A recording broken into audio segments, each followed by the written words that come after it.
नमस्कार. आपण पाहत आहात आजची मोठी बातमी. महाराष्ट्राच्या अर्थसंकल्प सादरीकरणावेळी मुख्यमंत्री देवेंद्र फडणवीस यांनी मोठ्या घोषणा केल्या आहेत. यंदाचा अर्थसंकल्प त्यांनी दिवंगत उपमुख्यमंत्री अजित पवार यांना समर्पित केला आहे. मुख्य बातमी.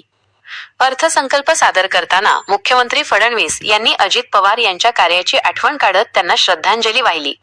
अजित पवार यांनी अनेक वर्षे राज्याचे अर्थमंत्री म्हणून काम करत महाराष्ट्राच्या विकासाला दिशा दिली, असे फडणवीस यांनी सांगितले.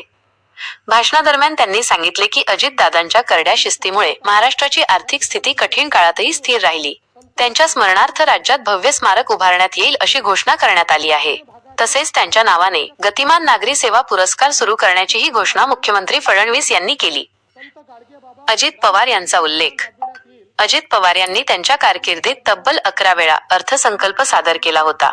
सर्वाधिक वेळा अर्थसंकल्प मांडणाऱ्या नेत्यांच्या यादीत त्यांचा दुसरा क्रमांक लागतो. मात्र जानेवारी 28 रोजी झालेल्या विमान अपघातात अजित पवार यांचे दुर्दैवी निधन झाले. या अपघातापूर्वी ते 2026च्या अर्थसंकल्पावर काम करत होते. राजकीय बदल. अजित पवार यांच्या निधनानंतर त्यांच्या पत्नी सुनेत्रा पवार यांची उपमुख्यमंत्रीपदी नियुक्ती करण्यात आली. अजित पवार यांच्याकडे असलेली बहुतांश खाती सुनेत्रा पवार यांच्याकडे देण्यात आली. मात्र अर्थ खातं मुख्यमंत्री देवेंद्र फडणवीस यांनी स्वतःकडे ठेवले आणि त्यामुळे ते 2026 ते 27चा अर्थसंकल्प सादर करत आहेत.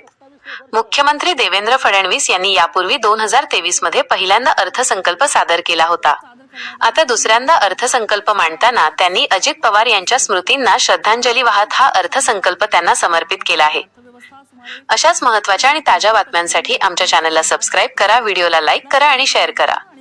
धन्यवाद. अशाच ताज्या आणि महत्त्वाच्या अपडेटसाठी आमचा दवंडी YouTube चॅनल सबस्क्राईब करा, व्हिडिओला लाईक करा आणि बेल आयकॉनवर क्लिक करा, म्हणजे प्रत्येक नवीन व्हिडिओची नोटिफिकेशन तुम्हाला सर्वात आधी मिळेल.